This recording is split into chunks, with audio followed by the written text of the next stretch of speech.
This ain't no audiobook. This ain't a radio play. This is a Happy Cloud AudioToon.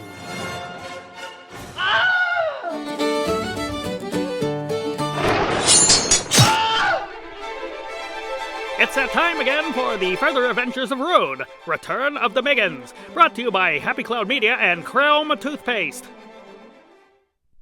Chapter 46. The Final Conflict Continued. Now, it is impossible to convey the life sensation of any given epoch of one's existence.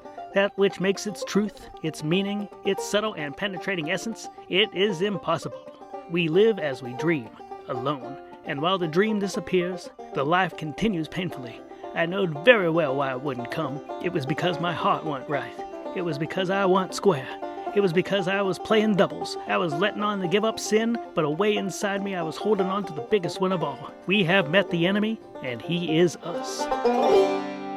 Grimfoyle glared down at the Willard Mark, particularly at where the Gax stood on the bow, a little singed, a little smoking, and annoyed, but otherwise unscathed. Rune looked up at the giant corpseified face. You was saying? How? Rune grinned and explained. Nigh invulnerable. Hey, Gax, lend me Tallulah. Here you go, boss, he said, handing over the pepper box. Rune checked the barrels, raised an eyebrow to Grimfoyle, pointed Tallulah at the Gax, and fired. What? Hey! The Gax protested through thick gray smoke. He shook his body free of black powder and gunshot. Boss, you promised you'd stop doing that. Nigh invulnerable. Rune returned to Tallulah. Sorry, Gax. The Gax grumped. Neat trick, said the Grimfoyle body farm face. Let's see how nigh you are. Once again, it extended its three-corpse tongue, readied its aim. Rune opened his palm, spoke into his doom marble. Let it rip! Off in the sky, a roar of twin-gun violence and a of plane engine. Dusty St. Clair blasted an arrow blimp out of the sky, then another, then a third. He did his famous maneuver, the Lucy Lahu, the one he was known for. One by one, Grimfoyle's blimp works fell flaming from the air, crashing down into knees and toes. What? Said the zombie face. It dropped into confusion. What? What are you? Rune grinned. A perfect distraction. To the whence, screams of triumph became shrieks of terror as teams of redcaps tossed themselves into the gorge. Further whence, the Contragelicos drove back another battalion of redcaps, reducing them to mush upon the ruined field. Oh, the fungicide. A new forest had cropped up on Eisennose's eastern side, but the necromancer couldn't see the forest for the trees devouring its mercenaries. What is happening? You hired me to lead an army. To serve me? Yeah, we went in a different direction. You betrayed me. Yep, and then I defeated you. What? Demanded the man known as Weaselface. Upon his speaking balcony, using a significant amount of power creating the gory spectacle, Grimfoyle scarcely realized that his shadow was growing. It was just a penumbra beneath his feet, beneath the high sun of Alb, but it crept, first slowly, then quickly, advancing down the walkway towards the tower. As Grimfoyle watched, the shadow spread across the entirety of the tower behind him, across the edges of the tower, towards the bloodfall walls, across parapets, outcroppings, buttresses, gargoyles, capstones, gables, and Vivian Lees. The entire face of the tower consumed by blackness. Blackness Grimfoyle was not creating. What? He shrieked too late. Shadow opened her doorway. Through the portal poured primazons, ululating, yodeling, and weapons drawn, hair tied back with scrunchies, protective bodywear, no boob armor to be found, thank you, and the unstoppable force they were always feared to be. The primazons surged into the courtyard, decimating his undead troops with zeal and swords. Time stopped. Grimfoyle the man looked down over his balcony, at the grey wolf staring up at him smugly. It was a face he'd seen often in his past, hatefully mocking him in the corridors of High Dudgeon, a scruffy little morph from the slums, agitating his betters. He was Lord Morphin. He was the Zeit. He was Grimfoyle. He had a dream, and it shot him. Grimfoyle turned back to the shadow wall and saw death. Normally, it was a welcome sight. Today, not so much. Riding upon her dragon, white-knuckling both the reins and the air sickness bag, came Daenerys Yossarian. She and Ragmop the Destroyer roared through negative space. Without even time to scream, Grimfoyle the Necromancer, master of dark and sinister magics, three-time loser of the game Conquer the World, held up his hands in surrender and terror. Too late. Ragmop spit a ball of flame and incinerated Grimfoyle. No time to scream or pray or even make a wacky face. In an instant, Lord Morphin, formerly Grimfoyle, best remembered as Weaselface, was nothing more than a scorch mark on the bridge. Grimfoyle's power gone, his hold upon the tower depleted. Eisennose collapsed upon itself, emptying an ocean of blood into the Goramorokai, overturning the Willard Mallory and dunking its occupants into the water. The Gex bobbed to the surface. Rune did not.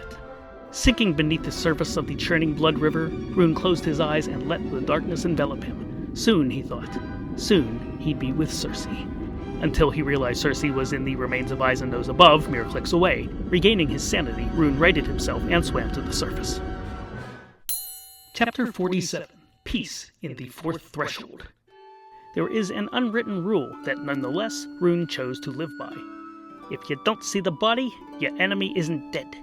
When he climbed out of the Goramorokai, blood-slick and slime-covered, he rejoined the rest of the army in searching the rubble for Grimfoyle's remains. There was little to be found. Ragmop's fire had incinerated the necromancer. The ash drifting upwards on the air like confused black snow was enough of a testament to his demise. It wasn't good enough for Rune, but he'd have to let it go. He did find one thing in the charred ruins. A silver nose on a chain, obviously Grimfoyle's grotesque trophy taken from Mingmumble, Rune's long-gone former patron. Feeling sentimental and suspecting a good price on the open market, into his sporan of holding, Rune stuffed the nose. Breaching what was left of the barriers, Rune watched the celebratory dances, the victory cheers, the triumphant imbibing, the celebratory vomiting. Largely to amuse herself, Circe puppeteered a platoon of more than 30 somewhat intact zombies to do the thriller dance.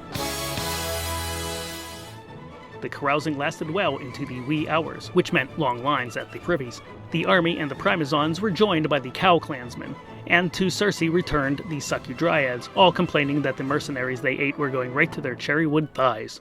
For the first time since the Second War, sworn antagonists dined together, celebrating destruction for the common good. When Dusty landed his Mitchell Spitfire, he was immediately seized and held aloft by the army, who crowd-surfed him over to the buffet and back. "Marvelous, you blokes, thank you. Oh, my Scarlet is over there by the smoldering bandstand. Could you be, dears? More to the right. Yes, a little bit. More tail support, if you please."